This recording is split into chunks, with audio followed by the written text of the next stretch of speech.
حوالي 35 سنة كنت بحب اسمع اغاني، بس انا ما كنتش مبسوط من ده، بس ده كان واقعي ان انا بحب اسمع اغاني.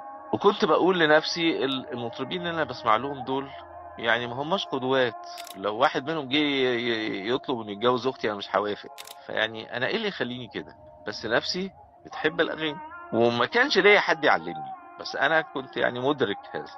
لحد ما شفت لقاء للشيخ الشعراوي رحمه الله مع كان مذيع اسمه طارق حبيب زمان، وبعدين طارق حبيب بقى بيقول له انت بتسمع ام كلثوم وعبد الوهاب؟ فكان رد الشيخ الشعراوي يعني معلم وملهم بالنسبه لي في المشكله اللي انا كنت فيها. قام قال له ايه؟ قال له انت عايزني اسمع ام كلثوم وعبد الوهاب ليه؟ مش عشان اتمزج؟ قال اللفظه دي يعني انا بتمزج لما اقرا ربع قران اكتر من اي حاجه في الدنيا. وكانت دي اجابه ذكيه، يعني هي مقتضى الحال في هذا الوقت. طبعا في ناس تانية تقول الغناء حرام ومش عارف ايه والكلام ده كله، الشيخ الشعراوي ما قالش كده، اجاب اجابه تربويه.